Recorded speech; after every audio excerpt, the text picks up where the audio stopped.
আসসালামু আলাইকুম ওয়া রাহমাতুল্লাহি ওয়া বারাকাতুহু। আজকে আমরা আলোচনা করতে চাই একজন মুসলিম ব্যক্তির পরিবার কেমন হবে, অর্থাৎ ইসলামী পরিবার কেমন হওয়া উচিত এ বিষয়ের উপরে আমরা আলোকপাত করার চেষ্টা করব ইনশাআল্লাহ। যে একটা ইসলামী পরিবারের বৈশিষ্ট্য কি হতে পারে, আমাদের মধ্যে যে ঘাটতিগুলো আছে সেগুলো নিয়ে আমরা 5 মিনিট কথা বলবো। গুরুত্ব সহকারে শোনার চেষ্টা করবেন। একটা মুসলিম পরিবার, সেখানে নিয়মিত কোরআন তেলাওয়াত হবে, প্রতিদিন কোরআন তেলাওয়াতের ব্যবস্থা থাকতে হবে ফ্যামিলিতে।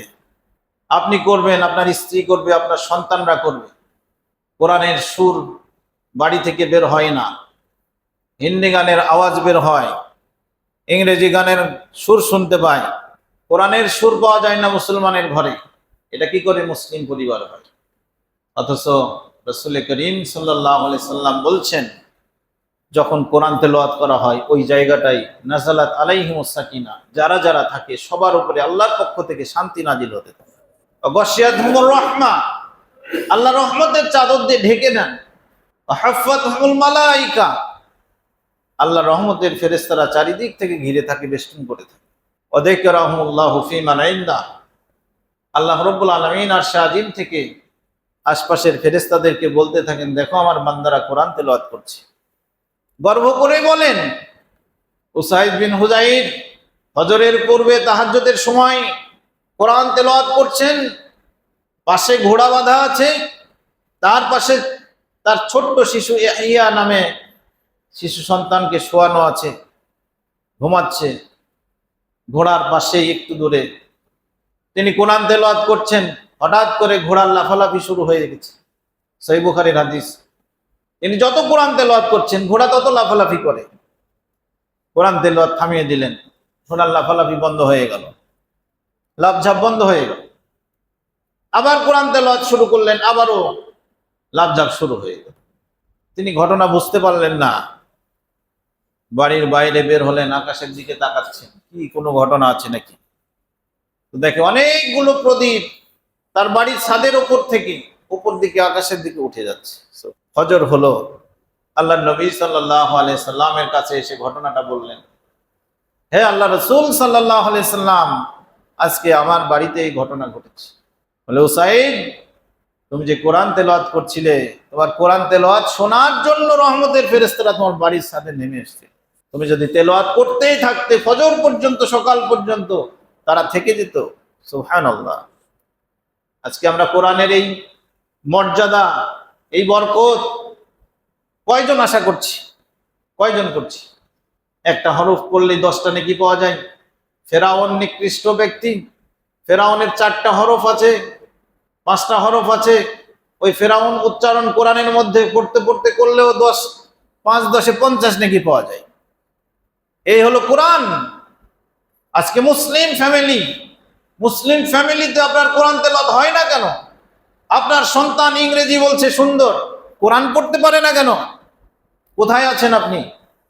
কোন মুসলিম দাবি করছেন আপনি? আপনার সন্তানকে আগে আলিফ বা তা পড়ান, আগে আল্লাহর কালাম শিখান। বাংলা, ইংরেজি, গণিত, সায়েন্স, বিজ্ঞান যা আছে সব পড়ান, অসুবিধা নেই, কিন্তু আগে কোরআন শিক্ষাটা দেন। আল্লাহর কালাম দিয়ে শুরু করবেন। এখানে আমাদের যথেষ্ট ঘাটতি আছে। কোরআন তেলাওয়াতের ব্যবস্থা করুন, সন্তানদের কোরআন শেখার ব্যবস্থা করুন। 2 নম্বর ঘাটতি, সালামের প্রচলন নাই। পরিবারে সালামের প্রচলন নেই। অথচ আল্লাহ রাসূল সাল্লাল্লাহু আলাইহি সাল্লাম বলছেন, তোমরা যখন বাড়িতে ঢুকবে সালাম দিয়ে প্রবেশ করবে। সালামের জবাব না পেলে বাড়িতে ঢুকো না, দরজা খোলা থাকলেও ঢুকবে না। আল্লাহ নবী এক সাহাবীর বাড়িতে গেছেন, সালাম দিচ্ছেন, সাহাবী জোরে জবাব দেয় না, উচ্চ স্বরে আওয়াজ করে সালামের জবাব দেয় না, মনে মনে দিয়েছে। আবার দ্বিতীয়বার দিয়েছেন, বিধানটাও জেনে নেন, তাও জবাব নাই, মনে মনে তিনি দিয়েছেন। তৃতীয়বার দিয়েছেন, তাও মনে মনে।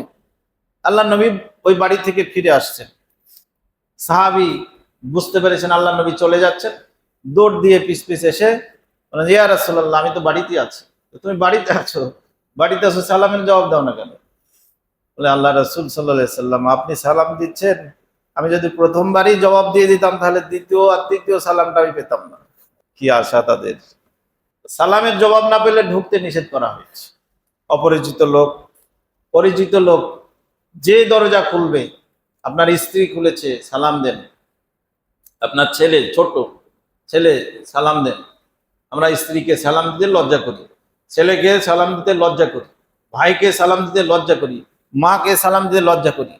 এটাই সত্য, এটাই বাস্তব আমাদের সমাজে। কিসের লজ্জা? হ্যালো হাই গুড বাই বলতে সমস্যা হয় না, আর আপনার সালাম দিতে লজ্জা লাগে। আসসালামু আলাইকুম ওয়া রাহমাতুল্লাহ, আপনাদের প্রতি বা আপনার প্রতি আল্লাহর শান্তি এবং রহমত বর্ষিত হোক, এই কথাটা মাকে বলতে লজ্জা লাগে, স্ত্রীকে বলতে লজ্জা লাগে, নিজের সন্তানকে বলবেন লজ্জা লাগে। আপনি মুসলিমই না, মুসলমানের কিছুই বোঝেন না। এই হলো অবস্থা আমাদের। এগুলো কাটিয়ে উঠতে হবে, আমাদের কালচার নিয়ে আসতে হবে।